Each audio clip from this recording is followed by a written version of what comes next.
दोस्तों शुरू करने से पहले डिस्क्लेमर की वीडियो सिर्फ और सिर्फ एजुकेशनल पर्पस के लिए है, इन्वेस्टमेंट एडवाइस नहीं है। तो वीडियो को देखकर आप सीख सकते हो और इन्फॉर्मेशन को ले सकते हो। और इससे पहले दो वीडियोस मैं आपको दे चुका हूँ, अगर आपने मिस कर दिया है तो आप इनको जरूर से देख लेना। Q4 के रिजल्ट है विद एक्सपेक्टेशन, साथ में कुछ कंपनीज है जिनके स्टॉक्स में अच्छे मोमेंटम है रिजल्ट की वजह से, निफ्टी के ऊपर बातचीत की है, तो आप इनको देख लीजिएगा। अब दोस्तों यूएस के बाजार पे आते हैं। सबसे पहले डाउ जोन्स अभी नीचे जाता हुआ देखने को मिल रहा है, 350 पॉइंट्स की मंदी है। नेस्डेक भी आप देख सकते हैं गिरता हुआ 120 पॉइंट्स नीचे। फैंग की बात करें तो 63 पॉइंट्स के साथ में फैंग भी नीचे है। कारण क्या है दोस्तों? कारण यह है कि ट्रंप ने फाइनली रिजेक्ट कर दिया है ईरान का प्रपोजल। ईरान ने एक प्रपोजल दिया था कि हम रीओपन कर देंगे हॉर्मुज को, न्यूक्लियर डील भी कर लेंगे, सब कुछ हो जाएगा, बस एक बात मान लो, जो ब्लॉकेड आपने कर रखा है, जो ब्लॉक कर रखा है हमारा रास्ता जिसमें हम इंपोर्ट एक्सपोर्ट करते हैं, उसको ओपन कर दो। तो ट्रंप ने यहाँ पे रिजेक्ट कर दिया है कि पहले हॉर्मुज ओपन होना चाहिए, न्यूक्लियर डील होनी चाहिए, उसके बाद ही हम ब्लॉकेड को हटाएंगे। ये जो खबर है वो डेफिनेटली यहाँ पे वॉर को एक्सक्लेट कर सकती है और चीज़ें और ख़राब कर सकती है। इस वजह से मार्केट आप देख सकते हैं यूएस का नीचे। गिफ्ट निफ्टी किस तरह से चल रहा है उसको भी आगे चल के चेक करते हैं। बट यहाँ पे आप देख सकते हैं ऑयल की जो प्राइस है ना, वो ट्रंप के रिजेक्शन के बाद में आसमान छू रहे हैं। ब्रेंट और WTI जो क्रूड है, दोनों 7% के साथ में ऊपर है। 7% का जंप देखने को मिला है। किस लेवल पे पहुंच चुके हैं और आगे चल के क्या हो सकता है, कुछ इंपॉर्टेंट कंपनीज हैं, उनके स्टॉक्स हैं, बहुत कुछ है, डिस्कस करते हैं वन बाय वन। यहाँ पे दोस्तों आप नोट कर सकते हैं कि ट्रंप ने रिजेक्ट तो कर ही दिया है ऑर्डर, साथ में ये भी कहा है कि जो ब्लॉकेड है ये कुछ महीनों तक भी रह सकता है। अब कुछ महीनों तक रहना बहुत बहुत मतलब डेंजरस है, क्योंकि क्रूड के प्राइसेस काफ़ी ऊपर जाएंगे उसकी वजह से, और गिरने में काफ़ी टाइम लगेगा। रशिया यूक्रेन के अंदर टॉप कहाँ पे बना, कितना टाइम लगा गिरने में, कैसे इम्पैक्ट हुआ, सब कुछ अपन देखेंगे। तो वो जो सिचुएशन है ना, वो रिपीट हो सकती है। पहले बाजार को ऐसा लग रहा था कि ये कुछ हफ्तों तक चलेगा, उसके बाद में लगा कि कुछ महीनों तक चलेगा, लेकिन अभी तो काफ़ी ज़्यादा आगे ये चीज़ें खिंच चुकी है और ट्रंप हटने से बिल्कुल भी तैयार नहीं है। और यहाँ पे आप देख सकते हैं कि कुछ महीनों तक ये सब चीज़ें चल सकती है, जिसकी वजह से मार्केट अभी के समय अंडर परफॉर्म करा है। साथ में आप देखोगे ना, तो ब्रेंट का जो प्राइस है वो ऊपर जा चुका है, $118 पर बैरल तक ये पहुंच चुका है। और इंडिया की बात करें तो अब इंडिया को ये $170 पर बैरल पड़ने वाला है। काफ़ी डैमेज होगा इकोनॉमी को। साथ में यहाँ पे आप नोट कर सकते हैं कि रशिया यूक्रेन के वॉर में ब्रेंट का जो प्राइस था वो हिट कर गया था $140 पर बैरल। 140, ठीक है, अभी तो इतना है नहीं, अभी हम देख सकते हैं 117 के आसपास है। और ये जो 140 का प्राइस था ना, ये हाईएस्ट लेवल था 2008 के बाद का, ठीक है। और यहाँ पे आगे चलते हैं और इसमें हम देखते हैं कि $100 पर बैरल को क्रॉस किया था, जो कि 2014 के बाद में सबसे ऊपर था, फेब 2022 में। ये रशिया यूक्रेन की बात करें अपन, ठीक है। उसके बाद में मार्च 2022 को ये टच कर चुका था $140 पर बैरल फर्स्ट वीक के मार्च में। उसके बाद में दोस्तों क्या हुआ कि डिप आती है और 100 से लेकर 120 के बीच में ये घूमता है, यानी 140 से लेकर 100 और 120 के बीच में स्टेबल हो गया था। उसके बाद में दोस्तों ग्रेजुअली डिक्लाइन आपको देखने को मिली है, और सेकेंड हाफ के ईयर में, यानी कुछ साल लग गए थे ऑयल को वापस से नीचे आने में। ऊपर जाने में टाइम नहीं लगा, लेकिन नीचे आने में टाइम लगेगा। डैमेज कई क्वार्टर्स तक चलेगा, इसलिए जब तक ट्रंप है तब तक एक्सपेक्टेशंस मार्केट से काफ़ी लो होनी चाहिए। यहाँ पे आप देख सकते हैं, आपके सामने डेटा है, 74% के साथ में जंप था 21-22 के अंदर, और ये था वो लेवल जहाँ पे ब्रेंट का टॉप बना था मार्च 2022 के अंदर, जो कि $139 पर बैरल था।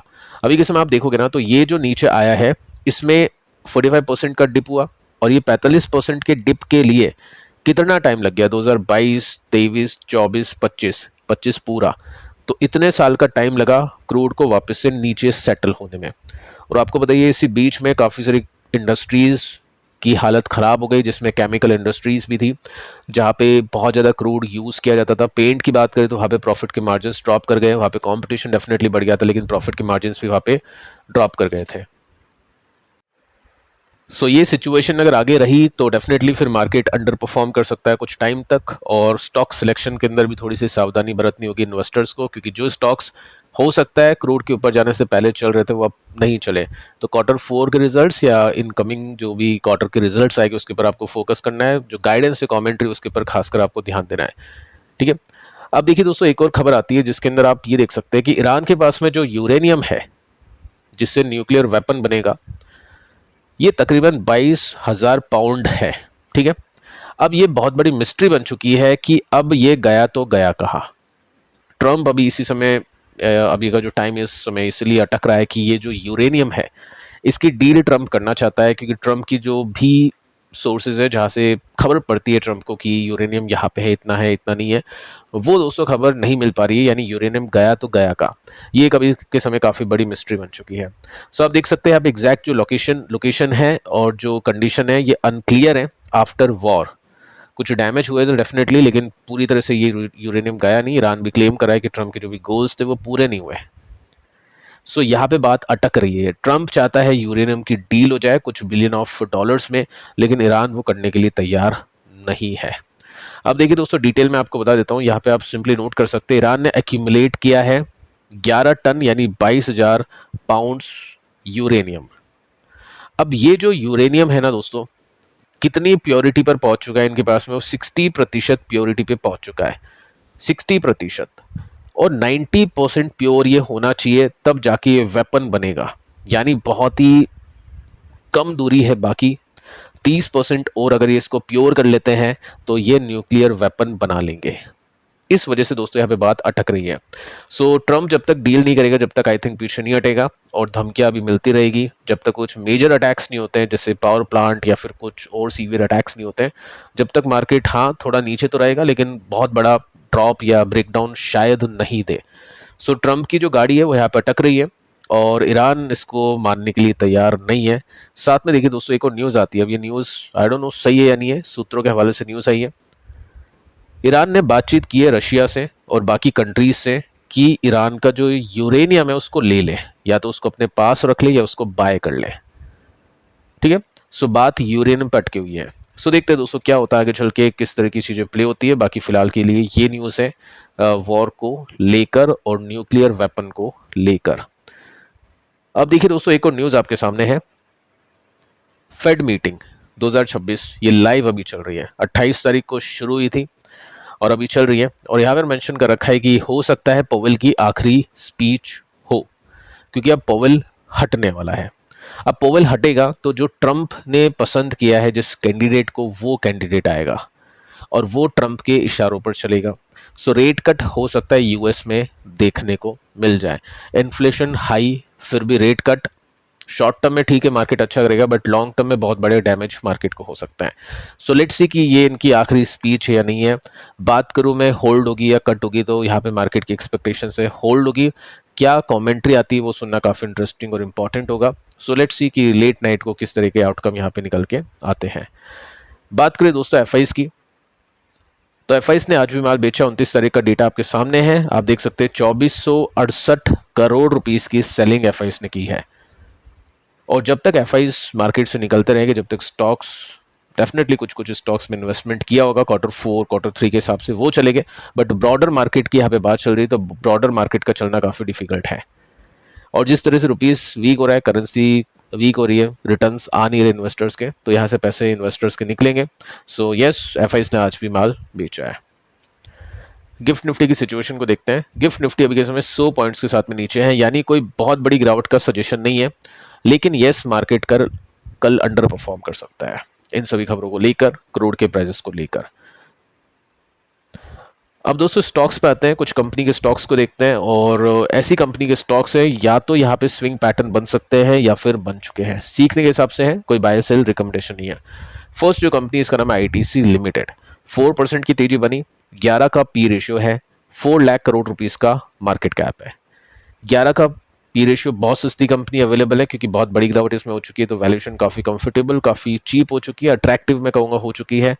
5% का डिविडेंड यील्ड, यानी जो भी डिविडेंड इन्वेस्टर्स हैं उनके लिए तो ये बहुत अच्छा एक ऑप्शन अभी के समय है। अब देखिए दोस्तों, गॉडफ्राई फिलिप ने भी अच्छा परफॉर्म किया, 7% की तेजी बनी, इसका भी 25 का पी है और 1.63% की डिविडेंड यील्ड है। मैक्सिमम कमाई इन दोनों कंपनीज की होती है सिगरेट से।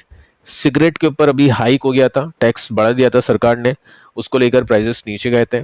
अब इन दोनों ने दूसरी बार यहाँ पे प्राइसेस बढ़ा दिया है और 17% की हाइक कर दी है सिगरेट प्राइस पे।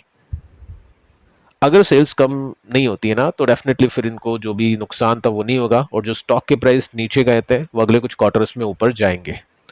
होता क्या है कि जब भी कोई इन्वेस्टर कॉन्ट्राबेट लेना चाहता है कि मार्केट ने ये सोचा कि कंपनी खराब परफॉर्म करेगी, तो मार्केट ने स्टॉक बेच दिया, अच्छे वॉल्यूम के साथ में स्टॉक नीचे आ गया। लेकिन इन्वेस्टर ये सोचता है कि नहीं, मार्केट ने गलती की है, स्टॉक आज नहीं तो अगले कुछ क्वार्टर्स में ऊपर जाएगा, तो उसको कहते हैं कॉन्ट्राबेट। अगर स्टॉक नीचे जाता है और उसके पीछे रीज़न होता है कि नंबर्स खराब आएंगे, तो कॉन्ट्राबेट वो नहीं होती है, वो बेवकूफ़ी होती है खरीदना, कि सब कुछ खराब है, कंपनी खराब है, नंबर्स खराब आ रहे हैं, मार्केट बोल रहा है स्टॉक को गिराओ, मार्केट बेच रहा है, लेकिन आप खरीद रहे हो। लेकिन स्टॉक गिरने के बाद में कुछ ऐसा डेटा आता है या फिर कुछ ऐसी सिचुएशन होती है जिससे अगले कुछ क्वार्टर में नंबर्स आने की संभावना बढ़ जाती है, अच्छे नंबर्स आने की संभावना बढ़ती है, और तब कोई उस स्टॉक को खरीदता है नंबर्स अच्छे आने से पहले, तो उसको कॉन्ट्राबेट बोलते हैं। जैसे आप इस सिचुएशन में देख सकते हैं कि सिगरेट के प्राइस बढ़ा दिए हैं, इसका मतलब अगले क्वार्टर में नंबर्स इतने खराब नहीं आएंगे जितने खराब की यहाँ पे एक्सपेक्टेशन की थी टैक्स बढ़ने की वजह से। सो यहाँ पे आज इन्वेस्टर्स ने कॉन्ट्रा बाइंग की। अगर आप पैटर्न को देखोगे तो ये कंप्लीटली डाउन ट्रेंड में चल रहा था, यहाँ से थोड़ा सा भी आउट होता हुआ देखने को मिला है। सो अगर इसके गैप को देखिए, जिसमें जहाँ से स्टॉक गिरा था, ऑल टाइम हाई नहीं, जहाँ से स्टॉक गिरा था 28% का गैप है, तो कॉन्ट्रा इन्वेस्टर्स के लिए ये एक स्टडी करने का स्टॉक हो सकता है। इसके बाद में गॉडफ्राई फिलिप की बात करें तो यहाँ पे भी 28% का गैप है, और इसके अंदर भी आप देख सकते हैं बॉटम से बाइंग हो रही है, और इसके नीचे स्टॉक नहीं जा रहा है, यानी जितना भी डैमेज होगा मैक्सिमम इतना ही होगा, इस वैल्यूएशन तक होगा, ये मार्केट को लग रहा है। बाकी अगर डैमेज नहीं होता है, सिगरेट की प्राइसेस और हाइक करती हैं, तो डेफिनेटली यहाँ पे अच्छे क्वार्टर्स भी आ सकते हैं। इसके बाद में दोस्तों एक और कंपनी को देखते हैं, इसका नाम है अर्बन कंपनी। स्टार्टअप है, लॉस मेकिंग है, 4% की तीजी है, सर्विस प्रोवाइडर है कंपनी, 21,000 करोड़ का मार्केट कैप है, ठीक है। इनोवेशन के साथ में कंपनी चलती है, और यहाँ पे स्टॉक ने आखिरी में तीजी पकड़ी। अब देखिए दोस्तों, यहाँ पे हुआ क्या है, पिछले क्वार्टर की बात करें, दिसंबर की बात करें, तो यहाँ पे नंबर्स अच्छे थे, 32% के साथ में कंपनी की सेल्स बढ़ी थी, प्रॉफिट इसका नीचे गया था, लेकिन ओनली 21 करोड़ का नुकसान हुआ था, मतलब इसका जो मार्केट की एक्सपेक्टेशन से काफ़ी कम था। यहाँ पे आप सिंपली नोट कर सकते हैं कि रेवेन्यू तो ठीक था, लेकिन प्रॉफिट ने एक्सपेक्टेशंस को बीट किया था। अब इसके रिजल्ट आने वाले हैं 8 तारीख को, और मार्केट को लग रहा है कि नंबर्स अच्छे आ सकते हैं। तो वही पॉइंट है कि पिछले क्वार्टर में जिन कंपनी के नंबर्स अच्छे हैं और इस क्वार्टर में नंबर्स अच्छे आने की एक्सपेक्टेशन में, वहां तक जहां तक रिजल्ट आएंगे तब तक स्टॉक ऊपर लेकर जाया जाता है। रिजल्ट आने से 1-2 दिन पहले या रिजल्ट आने के बाद में स्टॉक को बेच दिया जाता है। अगर रिजल्ट बहुत अच्छे आते हैं तो कंटिन्यू तेजी बनती है, अदरवाइज इस टाइम फ्रेम का जो गैप होता है उसके बीच में तेजी का फायदा लिया जाता है, ठीक है। सिखाने के पीओवी से हैं, यहाँ पे सेल्स आप देखोगे तो सेल्स में कोई दिक्कत नहीं है, बढ़ रही है। और इसमें स्टॉक के प्राइस की बात करें तो यहाँ पे स्टॉक गिर चुका था जितना गिरना था, उसके बाद में एक अच्छे वॉल्यूम आते हैं पिछले क्वार्टर के अंदर, अच्छे वॉल्यूम आते हैं, और उसके बाद में सीरियस बाइंग इसमें होती है। और यहाँ पे पहला जो रेसिस्टेंस है वो ब्रेक होता है, सेकंड रेसिस्टेंस ब्रेक हो चुका है, और एक अप ट्रेंड वाला पैटर्न यहाँ पे बन चुका है। अगर आप देखोगे तो यहाँ पे सिंपली जो हायर लोज और हायर हाइज है वो बनते हुए स्टॉक ऊपर जा रहा है। सो यहाँ पे डेफिनेटली एक स्विंग रिवर्सल हो चुका है, और अच्छे नंबर्स आते हैं तो डेफिनेटली इस तेजी को सपोर्ट मिलेगा, और यहाँ से स्टॉक ऑल टाइम हाई पे पहुँचता है तो 37% का गैप इसमें देखने को मिलता है। सो इसके ऊपर भी अपनी स्टडी कर सकते हैं, और जो 2 कंपनीज थी उनके ऊपर भी अपनी स्टडी कर सकते हैं। पैटर्न है स्विंग से रिलेटेड, और फंडामेंटली सपोर्ट कंपनीज को मिल रहा है। सो फिलहाल दोस्तों इस वीडियो में इतना ही। पिछले 2 वीडियोस को आप जरूर से देख लेना। मिलते हैं कल, तब तक के लिए शुभ रात्रि।